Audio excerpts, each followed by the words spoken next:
ఇది ప్రభుత్వం ధర.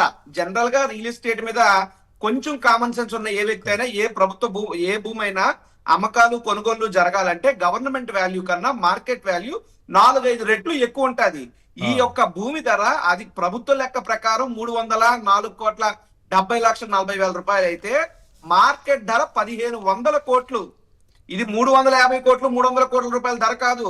ఇది అక్షరాల మార్కెట్ వాల్యూ 1,500 కోట్ల రూపాయలు విలువైనటువంటి భూమిని దీని కారు చౌకానాలా లేదా కొత్త పదవి ఏమన్నా కనిపెట్టాలని ఆలోచన వస్తుంది నాకైతే. 99 పైసలకి ఇంటూ వీళ్ళు ఇస్తా ఉన్నటువంటి 21.16 ఎకరాలు లెక్కేస్తే అక్షరాల ₹20.94.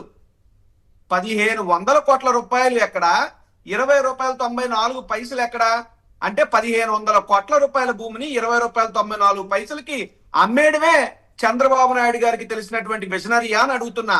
చంద్రబాబు నాయుడు గారి ఎక్స్పీరియన్స్ దీనికి పనికొచ్చిందా అని అడుగుతున్నా.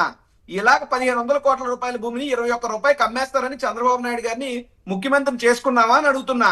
ఈ మాత్రం అమ్మేయడానికి చంద్రబాబు నాయుడు ఎందుకు చంటి పిల్లలను కూర్చోబెట్టినా ఊ అని ఉగ్గుపాలు తాగుతూ కొట్టేస్తాడు.